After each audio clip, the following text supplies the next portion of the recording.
Jeremy Pruitt, and whether or not if the new coach would want him back on staff, would you welcome that? Well, I'd rather us to focus on Mark today. We can talk about those things later, but today's all about Mark and the decision that was reached yesterday. So I just prefer to defer those to a later date. Are we gonna let the young lady ever get a chance to speak? Thank you, kind sir. Well, maybe you're next. What will happen? Okay, I don't know if you need a mic or not. Oh, Not to hurt. I'm very loud. Are they okay without the mic, or we need the mic for you? Yeah, let's get a mic back there. Let's go down the back there. We got lots of And you're next. I was actually gonna have her after you. That's fine. Schultz is next. What will happen with the contract? That's a substantial amount of money still left on the table. Well, as I said earlier, even though it hadn't been executed, a deal's a deal. A handshake, to me, is a signed agreement. So the contract that our board approved at the previous board meeting is in full effect and will certainly be honored. So there are no issues there, even though it's not executed, and that's the way it's always been. I mean, we're a handshake means something here. Mark, this obviously is a new situation for you. What ultimately do you think will determine what you want to do next, and how long do you foresee yourself taking with this decision? Right. That's a good question. Even these next 2 weeks, I mean, they're all earmarked for recruiting. I mean, Sunday, Monday, Tuesday, Wednesday, Thursday, Friday, Saturday, Sunday, Monday, Tuesday, Wednesday, Thursday, Friday, Saturday. Till the dead period, I was going to be on the road every single day for 14 days, whatever it was. So now that I'm not recruiting, there's really nothing on my calendar. And so even that bit of time will allow me to decompress a little bit and try to just prayerfully consider what's next. And then there may be more opportunities that come in the next few hours, few 24, 48 hours, that type of thing. I mean, I'm going to listen to anybody that is interested in me, coaching or not. Just really in any area or any arena, that's a possibility. So, but since 1986, I've always really tried to just try to walk daily with the Lord and try to figure out what He really wants me to do, and then I want to try to be obedient to that. I was reading, not to bore everybody, but reading Matthew a couple of weeks ago, when Christ, before He got crucified, he was praying, and while He was praying, He's sweating blood, and He's saying, "Lord, take this cup from me. Please take this cup from me." He prayed that 3 times. But every time after He prayed it, He said, not my will, Lord, but Thy will be done. And so that's kind of been my thoughts over the last couple of weeks, even just, Lord, Your will be done. Whatever Your will is, that's what I want to do. So I just don't know what that looks like yet. Mark, why did you decide to coach in the bowl game? I know some coaches, when they're not retained. Oh, man. I mean, I was very thankful for the opportunity. You kidding me? Get to coach one more time with these guys and finish the season? Yeah, I was all for that. If it wasn't offered to me, I'd have asked for it. Yeah, very excited about that. With all due respect, Coach, Mr. McGarity, is there a short list of candidates, and when will the search begin? Well, real briefly, we will start immediately, but again, this is about Mark today. I really won't have hardly anything to say about the new search. I think that's not appropriate right now, but in due time, I'm sure a new head coach will be announced. And I'll say this, if it's all right. Spoke with the team last night and just helped them understand that, things like this happen as part of the business.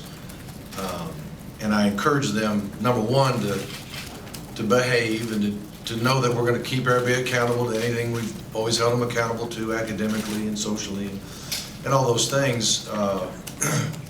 But to also realize that they're basically making a first impression for their new head coach starting yesterday. And I even told them about the time that I took the job at Georgia while I was still at Florida State. I was trying to do both jobs at the same time, trying to coach the bowl game at Florida State. playing in the national championship. And you know, so in the morning I was trying to be Florida State, in the afternoon I was trying to do Georgia and all that. And that little Nokia phone would ring, you know, every so often. And about every other time it was about some kid not behaving like he should, you know. So I'm like, oh, here we go. Before I even get on campus, got to deal with that. But I told him it's really important to do the right thing and make a good first impression before you even meet whoever it is, and then to be supportive of whoever that is. You know, understand that the more everybody buys in, the faster everybody buys in, the better off it's going to be. And then the last thing I asked him is to, you know, let's finish this bowl season great. We've got a bunch of seniors that are shooting for their 40th win as a class, and you know that's kind of hard to do, and you know it means a lot to those guys, and so those are the things that I talked to them about. Coach, when you made the trip to see Jacob Eason after the Auburn game, was that your decision to make that trip? And Oh, yeah. what was the message? Was there kind of a message that maybe this could potentially It was happen? definitely my decision to make that trip. Talking about Jacob Eason and actually two other guys that signed financial aid papers, which allowed that to happen, to have free access to him. The message was basically going there to enjoy each other's company, number one, and number two is get ready to play some ball for the dogs, you know. And so it was just a matter of knowing that, you know, he's a very important part of the recruiting class. Your quarterback is, you know, a big part of that. Usually, you know, when you have a quarterback like that commit early, you ask him to lead already. You know, you're not here yet, but you can lead by helping build your class. And I think he's done a great job of that. And I think there's a lot of guys that have been very excited about the possibility of coming to Georgia in this particular class. And they all still, I mean, they know each other, they love each other, they've bonded with each other.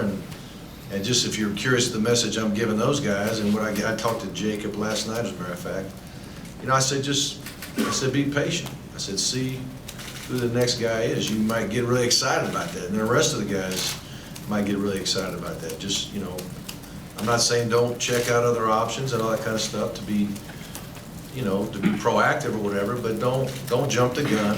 You chose Georgia for a reason, and it was more than just me or Coach Schottenheimer or whatever it may be.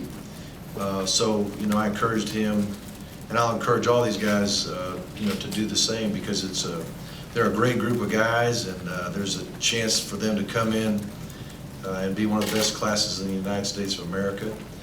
And you know, I said, might it be a blessing to be on the front end of a guy's contract rather than, you know, year 16. So it may be a blessing to you. So that's kind of what I told him last night.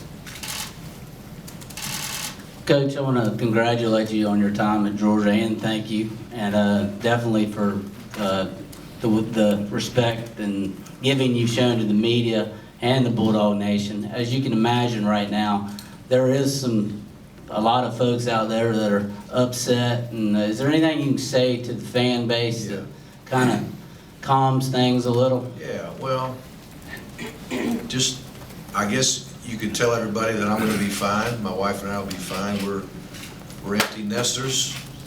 We're still madly in love. We'll probably get to do some things we just haven't been able to do in the past. I've been coaching for 33 years straight, and that's a long grind, and it can wear a man out a little bit, especially sitting in the head coach's chair. But we're very excited about our future.